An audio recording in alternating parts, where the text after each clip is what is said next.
Praise the Lord. ஹalleluya. ஸ்தோத்திரம் ஸ்தோத்திரம் ஸ்தோத்திரம் ஸ்தோத்திரம். கர்த்தருடைய மிகவும் பரிசுத்தமுள்ள நாமம் இந்த ஆசீர்வதிக்கப்பட்ட காலை வேளையில் மகிமைப்படட்டும். பிரியமுள்ள தேவ பிள்ளைகளே, நாம் ஒரு மனதோடு திரும்பவும் இந்த காலையில் தேவனுடைய பாதத்தில் கடந்து வரும்படியாக நம்முடைய பரலோகத்தின் தேவன் நமக்கு ஏற்படுத்தி கொடுத்த நல்ல வாய்ப்புக்காய் நன்றி செலுத்துவோம். 2020 டிசம்பர் மாதம் 17ஆம் தேதி வியாழக்கிழமை காலையில் நாம் தேவனை ஆராதிக்கவும், தேவனை துதிக்கவும், தேவனுக்கு மகிமையை செலுத்தவும், தேவனை புகழ்த்தவும், ராஜாதி ராஜாவை ஆராதிக்க, கர்த்தாதி கர்த்தரை துதிக்கும்படியாய், ஒருவராய் பெரிய அற்புதங்களை செய்கிற நம்முடைய தேவனை ஆராதிக்கும்படியாய், நம்முடைய வாழ்க்கையில் நமக்கு கிடைத்த இந்த ஒரு நல்ல வாய்ப்புக்காய் நாம் நன்றியுள்ள இருதயத்தோடு தேவனை துதிப்போம். கைகளை உயர்த்தி தேவனுக்கு நன்றிகளை செலுத்துவோம். ஹல்லேலூயா. ஸ்தோத்திரம் ஸ்தோத்திரம் ஸ்தோத்திரம் ஸ்தோத்திரம். சென்ற பகல் முழுவதுமாய் நம்மை தேவன் பாதுகாத்து நடத்தினார். அதற்காக நன்றி செலுத்துவோம். ஸ்தோத்திரம் ஸ்தோத்திரம் அப்பா, ஸ்தோத்திரம் அப்பா, ஸ்தோத்திரம் அப்பா. கரம் பிடித்து நடத்தின அவருடைய கிருபைக்காய் நாம் நன்றிகளை செலுத்துவோம். உள்ளங்கையில் நம்மை வரைந்து வைத்துக்கிற தேவனுடைய கிருபைக்காய் நன்றிகளை செலுத்துவோம். ஆபத்துகள் வர வேண்டிய இடத்துல, விழுந்து போகிற இடத்துல, பிரச்சனைகள் வர வேண்டிய இடத்துல நம்மை தாங்கி நம்மை பாதுகாத்து நடத்தின அவருடைய கிருபைகளுக்காக நாம் நன்றியுள்ள இருதயத்தோடு அவரை துதிப்போம், ஸ்தோத்திரிப்போம். ஸ்தோத்திரம் ஸ்தோத்திரம் அப்பா. கடந்த ராத்திரி நமக்கு நல்ல தூக்கத்தை கொடுத்தார். அதற்காக ஸ்தோத்திர செலுத்தும். அநேகருக்கு தூங்க முடியாமல் இருந்த போது தேவன் நமக்கு நல்ல தூக்கத்தை கொடுத்து தூங்க வைத்தார். அதற்காக ஸ்தோத்திரங்களை செலுத்துவோம்.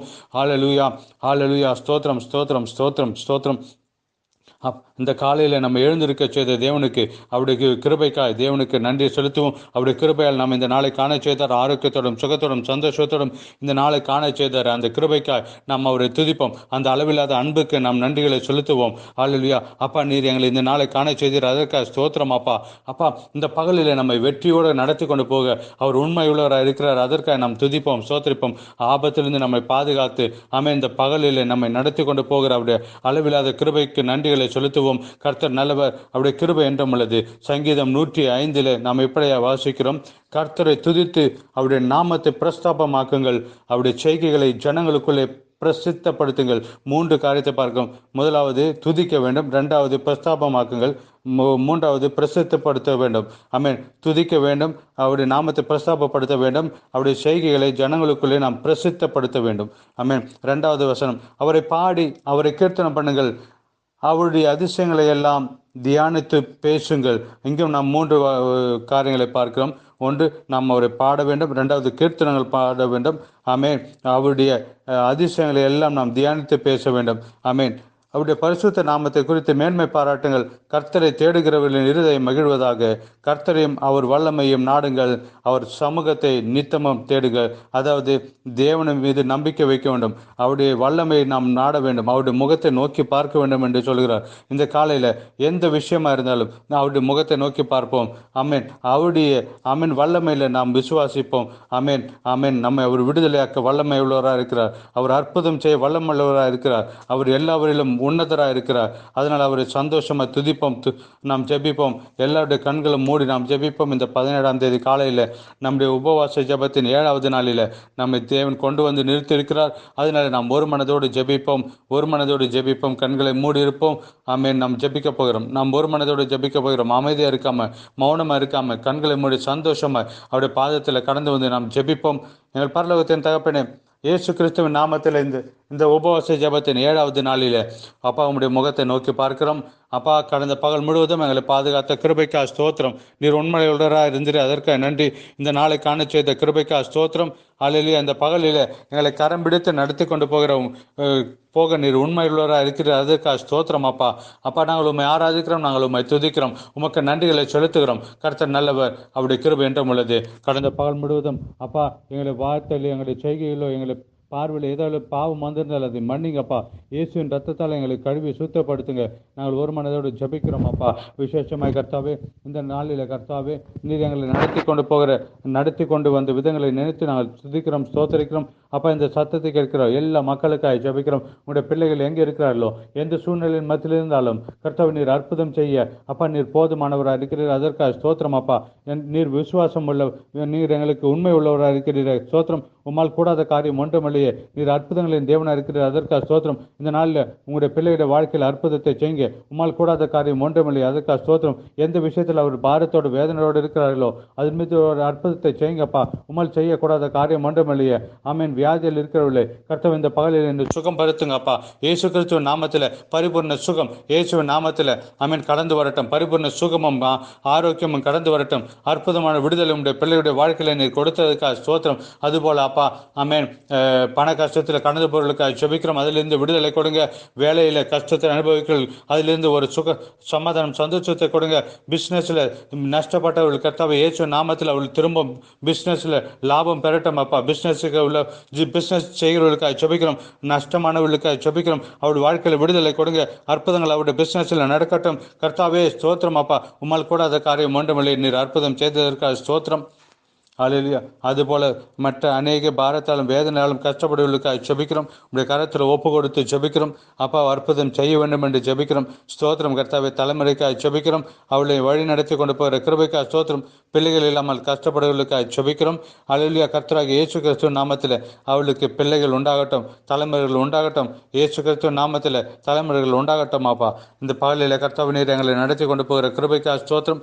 இன்றைக்கு நடக்கிற உபவாச ஜெபத்தின் 7வது நாளை ஆசீர்வதித்து ஜெபிக்கிறோம். அப்பா உபவாசத்தோடும் ஜெபத்தோடு இருக்கிற உடைய பிள்ளைகளை பலப்படுத்துங்க, ஆசீர்வதிங்க. அவளுக்கு தேவையான வல்லமையை கொடுங்க. ஈவினிங் நடக்கிற மீட்டிங்கை ஆசீர்வாதமாய் மாற்றி கொடுங்க. அப்பையன் நீர் அப்படியே மாற்றி தந்த கிருபைக்காக ஸ்தோத்திரம். இயேசு கிறிஸ்துவின் நாமத்தில் பிதாவே ஆமேன். ஆமேன். கர்த்தர் உங்களை அதிகமாக ஆசீர்வதிக்கட்டும். தேவனுடைய கிருபையும் சமாதானமும் உங்களுடைய வாழ்க்கையில் பெருகி வரட்டும் என்று ஜெபிக்கிறேன். உபவாசத்தின் 7வது நாள் ஆமேன். அதிக நேரம் தேவனுடைய பாதத்தில் அமர்ந்திருங்க. அவருடைய வசனத்தை தியானிங்க. மார்க்கு 1ஆம் அதிகாரம் 4ஆம் அதிகாரம் வரை, அப்போஸ்தலர் 9வது அதிகாரம், 2 கொரிந்தியர் 1ஆம் அதிகாரம் முதல் 7வது அதிகாரம், வெளிப்பாடு 7வது அதிகாரம். இன்றைக்கு நம் ரீடிங் போர்ஷன். ஆமேன். நிச்சயமாக நீங்கள் எல்லாரும் இதை வாசிங்க. பெண்டிங் ஏதாவது இருந்தால் அது இன்றைக்கு வாசித்து முடித்து விடுங்கள். அதனால் அதிக நேரம் தேவனுடைய பாதத்தில் நாம் செலவு செய்தால் அது நம்முடைய வாழ்க்கைக்கு ஆசீர்வாதமாய் மாறும். இந்த உபவாச ஜெபத்தில் நாம் இருக்கும்போது நாம் தேவனோடு சேர்ந்து இருக்க வேண்டும். அப்போது மட்டுமே தேவனிடத்தில் இருக்கிறது நமக்கு அவர் பகிர்ந்து கொடுப்பார். கர்த்தர் உங்களை ஆசீர்வதிக்கட்டும். தொடர்ந்து நம்ம அவருடைய வசனத்தை தியானிக்க போகிறோம். ஜெபத்தோடு இருங்க. மத்தேயு எழுதின சுவிசேஷம் 11வது அதிகாரம் 28வது வசனம். ஆமேன். மிக தேவன் ஒரு அசாதாரணமான ஒரு வார்த்தை, நாம் சிந்திக்க முடியாத ஒரு லெவலில் தேவன் நமக்கு கொடுக்கிறார். வருத்தப்பட்ட பாரம் சுமக்கிறவர்களே நீங்கள் எல்லாரும் என்னிடத்தில் வாருங்கள், நான் உங்களுக்கு இளைப்பாறுதல் தருவேன். அல்லேலூயா. தேவன் சொல்கிறார், வருத்தப்பட்டு பாரம் சுமக்கிறவர்களே நீங்கள் எல்லோரும் என்னிடத்தில் வாருங்கள், நான் உங்களுக்கு இளைப்பாறுதல் தருவேன். சாதாரணமாக யாரும் சொல்லாத ஒரு வார்த்தையை தேவன் சொல்கிறார். ஆமென். வருத்தப்பட்டு பாரம் சுமக்கிறவர்கள் எங்கேயாவது போங்க, சமாதானம் இருக்கிறவர்கள் இங்கே வாங்க என்று நாம் விரும்புவோம். எல்லாரும் விரும்புவது சமாதானம் உள்ளவர்களோடு நாம் பேசும்போது நமக்கு கொஞ்சம் சமாதானம் கிடைக்கும். சந்தோஷமாக இருக்கிறவர்களோடு நம்ம இருந்தால் நமக்கும் கொஞ்சம் சந்தோஷம் கிடைக்கும். பிரச்சனை மத்தியில், வேதனை மத்தியில், துக்கத்தின் மத்தியில் இருக்கிறவர்களோடு கூட நாம் இருந்தால் நாம் ஒரு நாளும் சந்தோஷம் சமாதானம் நமக்கு கிடைக்காது. ஆனால் தேவனுடைய வாக்குத்தத்தம் என்ன? வருத்தப்பட்டு பாரம் சுமக்கிறவர்களே, நாம் என்ன சொல்லுவோம்? நாம் யாராவது ஒருத்தர் வீட்டுக்கு முன்னாடி வந்து பெல் அடிக்கும் போது, ஐயோ அவன் அந்த பிரச்சனையை எடுத்துன்னு வந்துக்கிறான், அவன் வேதனையோடு வந்துக்கிறான், அத்தை சொல்கிறதுக்கு இங்கே வந்திருக்கிறான், அவன் சொல்கிறத நான் கேட்டுக்கொண்டு இருக்கணுமே என்று சொல்லுகிற ஒரு காலகட்டத்தில் நாம் வாழ்கிறோம். ஆனால் நம்முடைய தேவன் அப்படி சொல்வதில்லை. வருத்தப்படுகிறவர்களா, பாரம் சுமக்கிறவர்களா இருக்கிறீங்களா? நீங்கள் துக்கத்தோடு இருக்கிறீங்களா? நீங்கள் ஸ்தோத்திரம் பிரியமண்டலை ஒன்று புரிந்து கொள்ள வேண்டும். நாம் நம்முடைய இருதயத்தில் வைத்து கொண்டிருக்கிற எந்த வேதனை இருந்தாலும், எந்த துக்கமாக இருந்தாலும், இயேசு அறிந்து இருக்கிறார் என்று நினைக்கும் போது, இயேசு அதை பார்க்கிறார் என்று நினைக்கும் போது நம்முடைய இருதயத்தில் சந்தோஷம் இல்லையா? பிரியமானவர்களே, ஒன்று புரிந்து கொள்ளுங்க. இந்த பகலில் நீங்கள் எந்த வேதனையோடு பாரத்தோடு வேதனையோடு இருந்தாலும் அது இயேசு அறிந்திருக்கிறார். ஆமென். உடைய குடும்பத்தை குறித்து நீங்கள் சிந்திக்கிற சிந்தனைகளே, ஆமென், ஏக்கங்களே, அது தேவன் நல்ல போல அறிந்திருக்கிறார். உங்களுடைய சரீரத்தில் பிரச்சனைகள் இருக்கிறதா? அதை குறித்து வேதனையோடு இருக்கீங்களா? அது தேவன் அறிந்திருக்கிறார். ஆமென். உங்கள் பிள்ளைகளை குறித்து கவலைப்படுகிறீங்களா? உங்கள் வேலையை குறித்து கவலையோடு இருக்கிறீங்களா? ஆமென். மன வேதனை நிமித்தம் துக்கத்தோடு இருக்கீங்களா? ஆமென். நம்ம ஒருவேளை நம்ம விருப்பமுள்ளவர்களோடு சொல்லியிருக்க மாட்டோம். ஆனால் வியாதியை குறித்து இருக்கலாம், மற்ற அநேக காரியங்களாக இருக்கலாம், நம்முடைய கணவன் மனைவியோடு சொல்ல முடியாத காரியங்களாக இருக்கலாம். ஆனால் இந்த காலையில் காலையில் ஒன்று புரிந்து கொள்ளுங்க, இது எல்லாம் தேவன் அறிஞ்சிருக்கிறார். நம்முடைய இருதயத்தின் உள்ளில் இருக்கிற எல்லா வேதனைகளும் நெருக்கங்களும் துக்கங்களும் மற்றவர்களுக்கு சொல்ல முடியாமல் மறைத்து வைத்திருக்கிறது எல்லாம் நம்முடைய இயேசு அறிந்திருக்கிறார் என்று நினைக்கும் போது எத்தனை பேருக்கு இயேசுவுக்கு ஸ்தோத்திரம் சொல்ல முடியும்? இயேசுவே நான் உண்மை நேசிக்கிறேன் என்று சொல்ல முடியும். யாருக்கும் தெரியாத நம்முடைய வெளிப்படையான சந்தோஷத்தை பார்த்து சொல்லுவாங்க, அவன் நல்லா சந்தோஷமா இருக்கிறான் என்று. ஆனால் தேவனுக்கு தெரியும் நம்முடைய வேதனை என்ன, நம்முடைய துக்கம் என்ன என்று தேவனுக்கு தெரியும். அவர் சொல்லுகிறார், நீ என் கிட்ட வா, என் பக்கத்துல வா, நான் உன்னை ஆறுதல் படுத்துவேன் என்று சொல்கிறார். இளைப்பாறுதல் தருவேன் என்று சொல்கிறார். இங்கிலீஷ்ல ரஸ்ட் என்று சொல்லுகிறார் பட்டிருக்கிறது. நான் அதை எடுத்துக்கொள்ளுவேன்.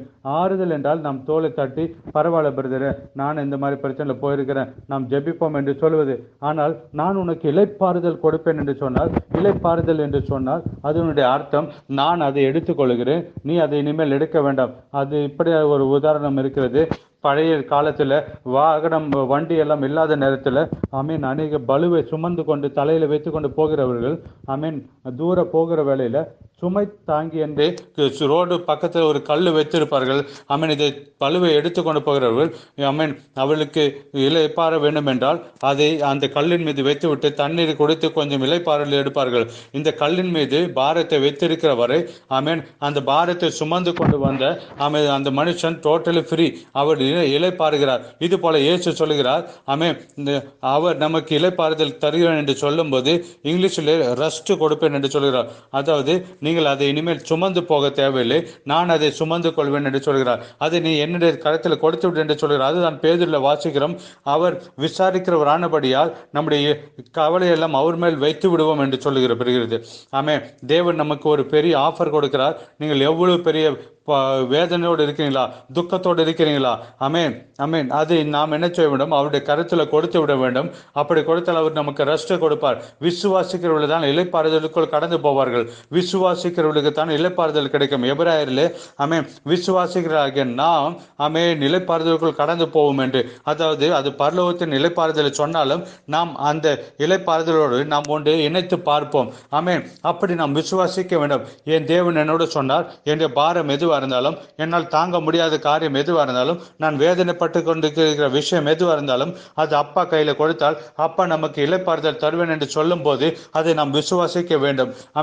தேவன் சொல்கிறார், விசுவாசிக்கிறவர்களுக்கு தான் ஆழமான விடுதலை நாம் பெற்றுக்கொள்ள முடியும். உங்களுக்கு தெரியுமா, எல்லா வசனத்திலும் ஒரு அசாதாரணமான விடுதலை இருக்கிறது.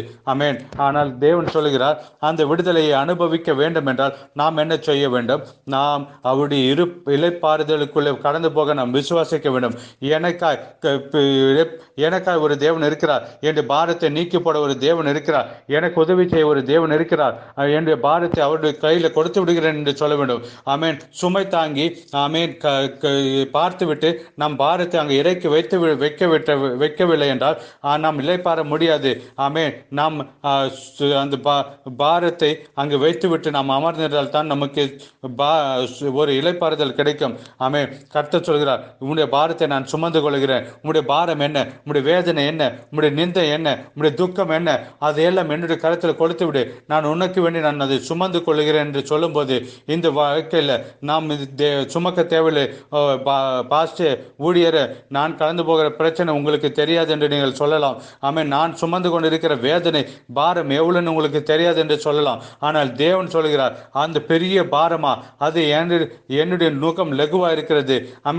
தேவன் நமக்கு தாங்க முடியாத பாரத்தை ஒரு நாளும் கொடுக்க மாட்டார். அவர் அதை அனுமதிக்க மாட்டார். எந்த பாரமா இருந்தாலும் தேவனுடைய வாக்குத்தத்தம் சொல்லுகிறது, ஸ்தோத்திரம், என்னிடத்தில் கொடுத்து விடு என்று சொல்லுகிறார். அதனால் இந்த காலையில் பிரியமான தேவ பிள்ளைகளை, நம்ம சுமந்து கொண்டிருக்கிற பிரச்சனை எதுவோ, நீங்கள் உங்களை வேதனைப்படுத்தி கொண்டிருக்கிற பாரம் எதுவோ, விசுவாச கண்ணினாலே கர்த்தர் கை நீட்டி இருக்கிறதை பார்த்து அது தேவனுடைய கரத்தில் கொடுத்து விடுங்க.